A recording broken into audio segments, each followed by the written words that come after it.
Bismillahirrohmanirrohim. Assalamualaikum warahmatullahi wabarakatuh. Pada video kali ini kita akan melanjutkan pembahasan manfaat aktivitas fisik teratur. Dan sekarang kita masuk di zat gizi dan fungsinya. Seorang olahragawan memerlukan makanan sehari-hari yang cukup yang mengandung zat-zat gizi yang memadai.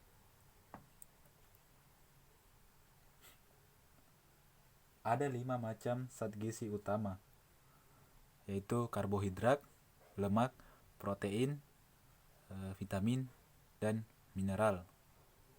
Di samping kelima jenis zat tersebut, ada 2 zat gizi lain yang sering dimasukkan ke dalam kelompok tersebut karena mutlak diperlukan tubuh, yaitu oksigen dan air.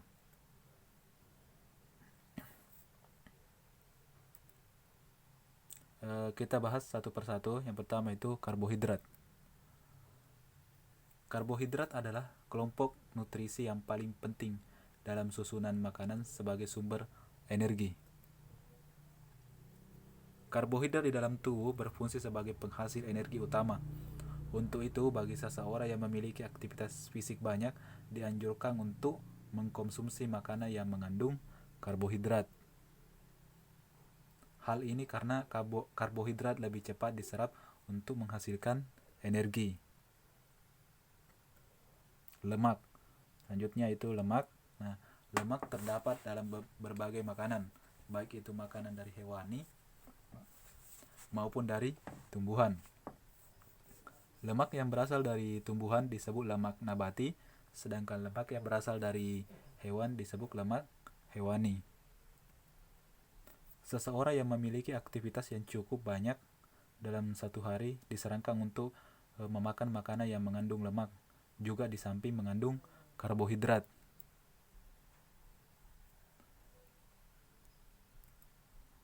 Selanjutnya itu protein. Protein merupakan salah satu zat gizi yang penting dalam kehidupan. Protein juga berfungsi sebagai penghasil energi. Energi yang dihasilkan oleh protein sama dengan energi yang dihasilkan karbohidrat. Protein memiliki peranan yang kecil dalam menyediakan energi. Fungsi utama protein adalah untuk mengganti sel-sel tubuh yang rusak akibat beraktivitas fisik. Nah, manfaat mineral bagi tubuh. Pada waktu melakukan latihan olahraga, kita akan kehilangan elektrolit, terutama natrium dan kalium melalui keringat. Meskipun demikian, bila kita dalam keadaan sehat dan makan makanan yang seimbang, tak akan terjadi kehabisan mineral tersebut. Apa yang diperlukan setelah melakukan latihan, terutama pada cuaca yang panas, adalah cairan yang terutama, bukan mineral. Cairan yang paling baik diminum setelah melakukan latihan adalah air. Dalam satu kali melakukan latihan olahraga yang berlangsung kurang lebih 30 menit yang membakar 250 kalori, dapatlah kita kehilangan kurang lebih 45 mg kalium dan 250 mg natrium. Sedangkan jika kita meminum orange juice sebanyak 250, dapat memberikan 420 mg kalium, dan susu skin dapat memberikan 126 mg kalium.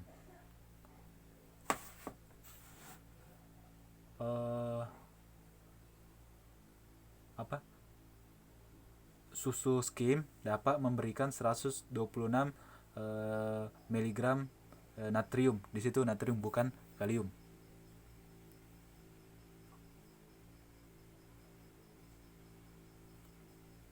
Pola dan kebiasaan makan. Pola makan memiliki 3 komponen penting. Yang pertama itu jenis. Jenis di Indonesia mengenal pola makan pokok, lauk hewani, lauk nabati, sayur, dan buah. Yang kedua itu frekuensi. Frekuensi tergantung pada kelompok umur. Bisa 3 kali makan dan 2 kali makan makanan selingan. Terus pola yang ketiga itu pola makan berdasarkan jumlah menggunakan AKG. AKG itu adalah angka kecukupan gizi. Lanjut.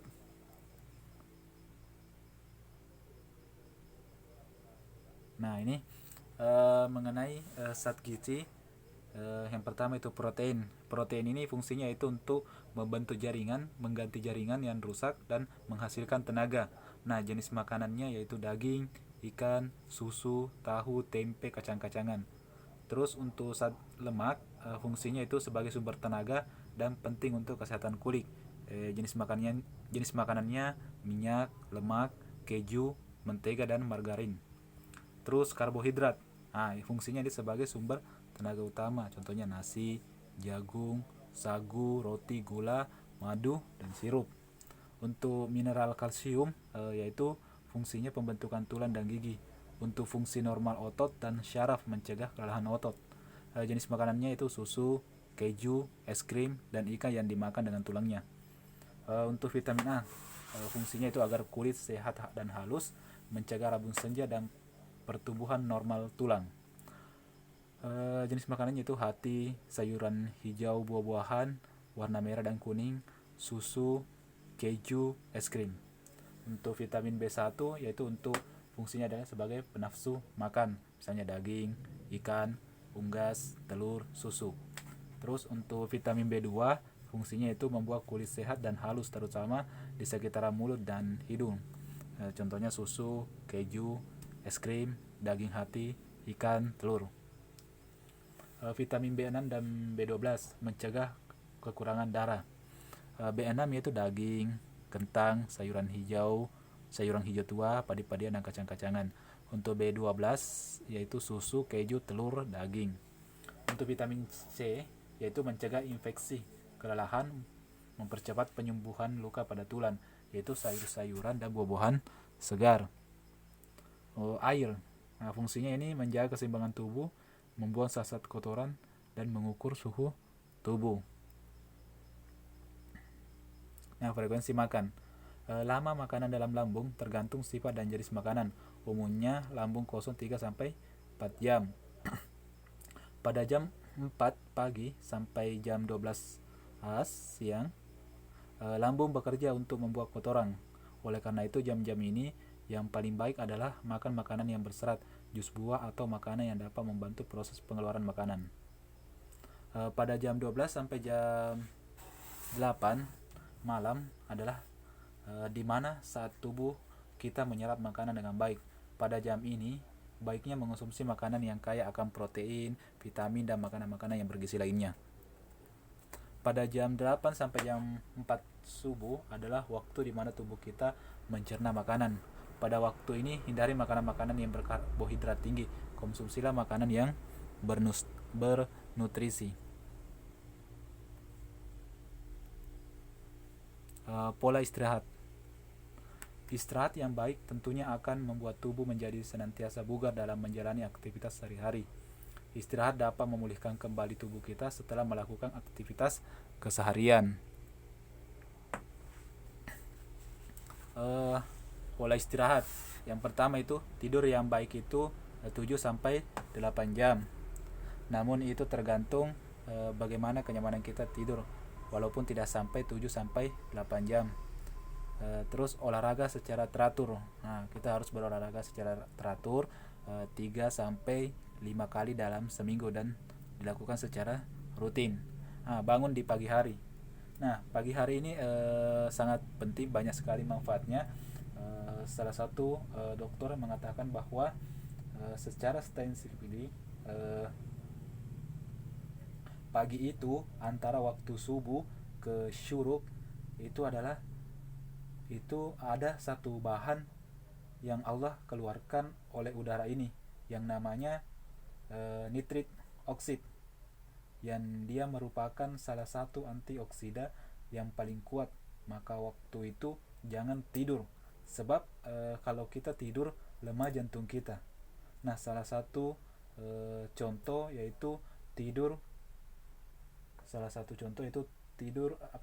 tidur paling buruk yaitu tidur pada subuh. Pada waktu itu lebih banyak kita dianjurkan untuk bergerak. Terus membuat aktivitas secara rutin.